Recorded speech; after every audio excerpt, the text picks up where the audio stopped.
एक बार नारद मुनि के मन में एक प्रश्न उठा, तो वो उसका उत्तर जानने के लिए ब्रह्मा जी के पास जाते हैं। प्रणाम ब्रह्मा जी। आओ नारद, कैसे आना हुआ? नारायण नारायण। ब्रह्मदेव, मैं आज आपके पास एक प्रश्न पूछने आया हूँ। क्या नसीब का भी कोई खेल होता है? क्या मनुष्य के नसीब का भी कोई महत्व होता है? बिल्कुल देवर्षि नारद, मनुष्य का नसीब उसका भूतकाल, वर्तमान काल और भविष्य काल तीनों में ही महत्व रखता है। वो कैसे ब्रह्मदेव? कृपया विस्तार से बताइए। देवर्षि नारद, इसके लिए मैं आपको एक कथा सुनाता हूँ। सोहन नगर में दयानंद नाम के एक बहुत बड़े ज्योतिष रहा करते थे। उनके पास ऐसी विद्या शक्ति थी कि वो सबका भविष्य पढ़कर बता देते थे। एक बार ज्योतिष दयानंद अपने पास आए एक व्यक्ति का हाथ देख रहे थे। तब दयानंद का 8 साल का पुत्र वहीं पास में खड़ा था। व्यक्ति के जाने के बाद वो अपने पिता से बोला, पिताजी, मैं भी अपना नसीब देखना चाहता हूँ। क्या आप मेरा भी भाग्य पढ़कर बता सकते हो? पुत्र गोपाल, अभी तुम बहुत छोटे हो। जब तुम बड़े हो जाओगे तब मैं तुम्हारा भाग्य जरूर बताऊंगा। जाओ, अभी तुम जाकर खेलो। गोपाल के जाने के बाद दयानंद सोचने लगा, कहीं न कहीं गोपाल ने सही बात बोली है। जब मैं सबका भविष्य बता सकता हूं तो क्यों ना अपने बेटे गोपाल का भविष्य भी देख लूं। ज्योतिषी दयानंद आंखें बंद करते हैं और अपने पुत्र गोपाल का आने वाला भविष्य देखने लगते हैं, पर उसे कुछ ऐसा दिखाई देता है जिसे देखकर वो चौंक जाते हैं।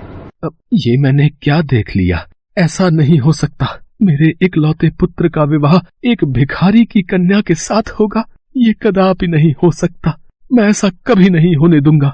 मैं भाग्य देख सकता हूँ तो मैं भाग्य को बदल भी सकता हूँ। मैं अपने पुत्र का आने वाला नसीब ही बदल दूंगा। उसके पश्चात क्या हुआ ब्रह्मदेव?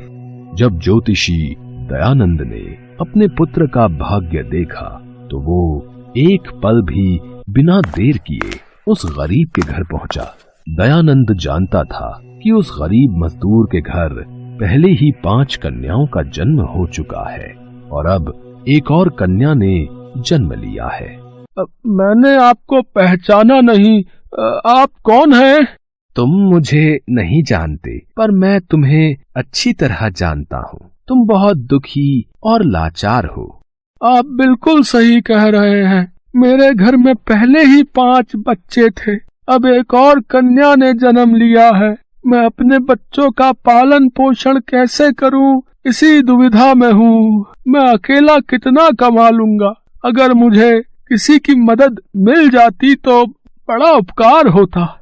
इसीलिए मैं तुम्हारे पास आया हूँ। मैं तुम्हारी मदद करना चाहता हूँ। मैं चाहता हूँ मैं तुम्हारी सहायता करूँ तो थोड़ा पुण्य मैं भी कमा लूं। मेरा इकलौता बेटा है, पर मेरी कोई कन्या नहीं है। इसलिए मैं तुम्हारी कन्या को गोद लेना चाहता हूँ, जिससे तुम्हारी परेशानी भी हल हो जाएगी और मेरी भी। मेरे पास धन दौलत संपत्ति की कोई कमी नहीं है। तुम्हारी कन्या मेरे घर राज करेगी। तुम मुझे अपनी कन्या दे दो, मैं उसे बेटी की तरह पालूंगा। दयानंद ने गरीब की मजबूरी का फायदा उठाया और गरीब बेचारा भी क्या करता। उसके पास इतना खाने को नहीं था कि वो अपने सभी बच्चों का पालन पोषण कर सके। वो तो यही चाहता था कि उसकी कन्या अगर किसी अमीर घर में जाएगी तो उसे सब ऐशो आराम मिलेंगे। इसलिए उस गरीब ने अपनी कन्या को दयानंद को देना ही उचित समझा। आपने तो मेरी मुश्किल आसान कर दी। मेरी कन्या इतने बड़े घर में रहेगी तो मेरे ऊपर भी तो बहुत उपकार होगा। यहाँ रहेगी तो गरीबी में भूखी प्यासी मर जाएगी, पर आपके यहाँ उसका अच्छे से लालन पालन होगा। मैं अभी अपनी कन्या को लेकर आता हूँ। उसके पश्चात उस गरीब मजदूर ने अपनी कन्या को इस आस में कि वो एक अमीर घर में खुश रहेगी दयानंद को सौंप दिया। पर दयानंद के मन में तो कुछ और ही पाप पनप रहा था। वो उस कन्या को लेकर एक तालाब पर पहुंचा। मैं इस कन्या को अपने घर की बहू कभी नहीं बनने दूंगा। मेरे होते हुए ये हरगिज नहीं होगा। मैं अपने बेटे का भाग्य पलट के रख दूंगा। नारायण नारायण, मेरा तो हृदय बैठा जा रहा है ब्रह्मदेव, अति शीघ्र बताइए। उसके पश्चात उस दयानंद ने मासूम कन्या का क्या किया? दयानंद ने अपने पुत्र का भाग्य पलटने के लिए उस कन्या को तालाब में फेंक दिया और वहां से हंसता हुआ वापस चला गया। पर ये कहावत भी सही है कि जिसको राखे साइयां मार सके न कोई। उस तालाब में कमल के पुष्प थे। उन्हीं में से एक कमल का पुष्प तालाब में बह रहा था। कन्या तैरती हुई उस पुष्प के ऊपर आ जाती है और पुष्प के साथ ही बहने लगती है। तभी तालाब में एक मछुआरा मछलियां पकड़ने आता है। अरे ये कमल के फूल के ऊपर क्या है? इतना छोटा बच्चा, ये किसने बेरहमी से इस तालाब में फेंक दिया? ये तो रो रहा है। मैं इसे घर ले जाता हूँ। पता नहीं कैसे माता पिता हैं जो अपने बच्चों को पैदा करके फेंक देते हैं। इतना सुंदर और मासूम बच्चा है, इसे घर ले जाता हूँ। भगवान, मेरी भी कोई संतान नहीं है। इसे आपका आशीर्वाद समझकर मैं ही इसे पाल पोस कर बड़ा करूंगा। और फिर वो मछुआरा उस बच्ची को अपने घर ले जाता है। ऐसे ही समय करवट लेता है और 20 साल बीत जाते हैं। दयानंद का पुत्र गोपाल अब बड़ा हो गया था। चलते चलते प्यास लग रही है। प्यास से गला भी सूख रहा है। वो सामने झोपड़ी दिखाई दे रही है। एक बार वहां चलकर पूछता हूँ, शायद पीने का पानी मिल जाए। सुनिए, कोई है? जी कहिए, मैं आपकी क्या सेवा कर सकती हूँ? कितनी सुंदर कन्या है। इसके चेहरे से तो मेरी नजरें ही नहीं हट रही हैं। बोलिए, क्या चाहिए? जी, मुझे पीने का थोड़ा पानी मिल सकता है? आप यहीं रुकिए, मैं अभी पानी लेकर आती हूँ। आपका नाम क्या है? जी, मेरा नाम सुनंदा है। सुनंदा, अगर तुम मेरी एक बात का बुरा ना मानो तो एक ही नजर में मानो मुझे तुमसे प्रेम हो गया है। अगर तुम चाहो तो मैं तुम्हें पत्नी का दर्जा देकर तुमसे विवाह करना चाहता हूँ। पर बेटा, हम लोग तो बहुत गरीब हैं।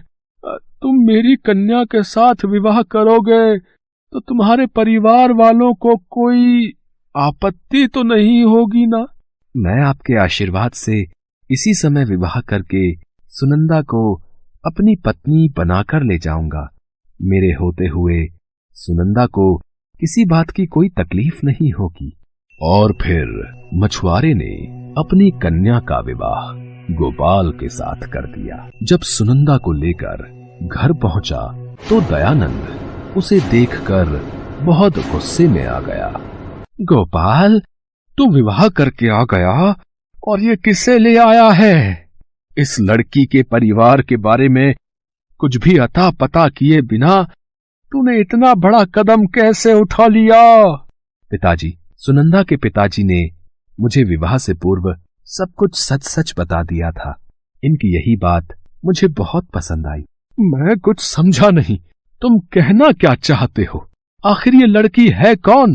मेरे पिताजी एक मछुआरे हैं जिन्होंने मुझे पाल पोस कर बड़ा किया। आज से 20 साल पहले मैं उन्हें एक तालाब में सफेद कपड़े में कमल के फूल पर तैरती हुई मिली थी। उसके पश्चात उन्होंने मेरी जान बचाई और मुझे अपनी बेटी बनाकर मेरा पालन पोषण किया। ये लड़की क्या कह रही है? ये तो वही लड़की है जिसे आज से 20 साल पहले मैंने ही सफेद कपड़े में लपेटकर तालाब में फेंका था। सर्वनाश, ये सब क्या हो गया? पर अभी भी मेरे पास समय है। मैं इसे जान से मार दूंगा, फिर तो भाग्य पलट सकता हूं। दयानंद के मन में एक बार पाप युक्ति फिर से जन्म लेती है। दोपहर के वक्त जब गोपाल काम पर गया होता है तो पीछे से सुनंदा घर पर अकेली होती है। यही मौका है इससे पीछा छुड़ाने का। सुनंदा कक्ष में सो रही है। ये सांप इसके कक्ष में छोड़ देता हूं। सांप इसे काटेगा तो ये मृत्यु को प्राप्त हो जाएगी और इसके मरने के पश्चात मेरे पुत्र का किसी अच्छे घर में विवाह कर दूंगा। सांप को पिटारे में से निकाल लेता हूं। नारायण नारायण। फिर क्या हुआ ब्रह्मदेव? क्या दयानंद की ये कुटिल युक्ति काम कर गई? क्या सांप ने सुनंदा को काट लिया और वो मृत्यु को प्राप्त हो गई? देवर्षि नारद, आप जानते हैं, यदि कोई व्यक्ति पाप कर्म करने लगता है तो उसका पाप कर्म उसी पर भारी पड़ जाता है। जैसे ही दयानंद ने पिटारे में से सांप को बाहर निकाला, सांप ने दयानंद के हाथ पर डंक मार दिया और दयानंद दर्द से कराहने लगा। अरे कोई बचाओ, मुझे सांप ने काट लिया, कोई मेरी रक्षा करो। ये तो पिताजी की आवाज है। अरे इनको तो सांप ने काट लिया। घबराइए मत पिताजी, आपको कुछ नहीं होगा, मैं आपको बचाऊंगी। सुनंदा ने अपनी जान की परवाह किए बिना दयानंद के हाथ से सांप का सारा जहर चूस कर निकाल दिया। इतनी देर में गोपाल भी घर आ जाता है और वो वैद्य को बुलाता है। कुछ देर बाद दयानंद को जब होश आता है, दयानंद जी, आपको भगवान का शुक्रगुजार होना चाहिए कि उन्होंने आपको इतनी होनहार बहू दी। आज इसी की वजह से आपकी जान बच पाई है। आपकी बहू सुनंदा ने आपके हाथ से सांप का सारा जहर निकाल दिया। जिस लड़की को मैं सदैव मारने के प्रयास में लगा रहता था, आज उसी ने मेरी जान बचाई। भगवान, मुझे क्षमा कर देना। मेरे भाग्य में इतनी अच्छी बहू लिखी थी और मैं इसी अच्छे भाग्य को पलटने जा रहा था। बहू, मुझे क्षमा कर दो। मैंने तुम्हारे साथ बहुत बुरा बर्ताव किया। तुम दोनों सदा खुश रहो मेरे बच्चों। दयानंद को अपनी गलती का एहसास हो गया और उसने अपने बेटा बहू को आशीर्वाद देते हुए खुशी खुशी अपना लिया। दयानंद की समझ में आ गया था कि भाग्य का लिखा कोई नहीं बदल सकता। नसीब अपना खेल जरूर दिखाता है। नारायण नारायण। ब्रह्मदेव, आपके द्वारा सुनाई इस कथा से मुझे अपने सभी प्रश्नों के उत्तर मिल गए। नारायण नारायण। आपकी जय हो ब्रह्मदेव।